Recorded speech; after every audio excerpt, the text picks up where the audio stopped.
एक बार की बात है, एक जंगल के किसी घने पेड़ पर एक गौरैया का जोड़ा रहता था। वो उस पेड़ पर अपना घोंसला बनाकर गुजर बसर करते थे। दोनों खुशी खुशी अपना जीवन बीता रहे थे। फिर आया सर्दियों का मौसम। इस बार बहुत ही कड़ाके की ठंड पड़ने लगी।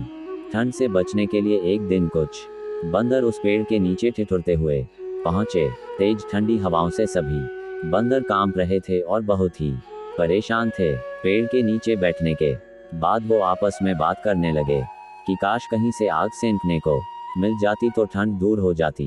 उसी बीच एक बंदर की नज़र पास पड़ी सूखी पत्तियों पर पड़ी।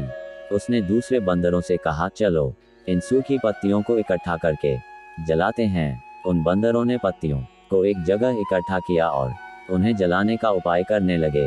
ये सब पेड़ पर बैठी गौरैया देख रही थी। ये सब देखकर उससे रहा नहीं गया और वो बंदरों से बोल पड़ी, तुम लोग कौन हो? देखने में तो तुम आदमियों की तरह लग रहे हो, हाथ पैर भी हैं। तुम अपना घर बनाकर क्यों नहीं रहते?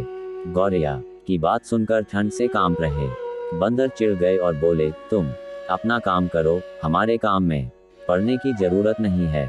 इतना कहने के बाद वो फिर आग जलाने के बारे में सोचने लगे और अलग अलग तरीके अपनाने लगे। इतने में बंदरों की नज़र एक जुगनू पर पड़ी। वो चिल्लाने लगा, देखो ऊपर हवा में चिंगारी है, इसे पकड़कर आग जलाते हैं। ये सुनते ही सारे बंदर उसे पकड़ने के लिए अलग अलग तरीके अपनाने लगे। ये देख चिड़िया फिर बोल पड़ी, ये जुगनू है, इससे आग नहीं सुलगेगी। तुम लोग दो पत्थरों को घिसकर आग जला सकते हो। बंदरों ने चिड़िया की बात को अनसुना कर दिया। कई कोशिश के बाद उन्होंने जुगनू को पकड़ लिया और फिर उससे आग जलाने की कोशिश करने लगे, पर वो इस काम में कामयाब नहीं हो पाए और जुगनू उड़ गया। इससे बंदर निराश हो गए।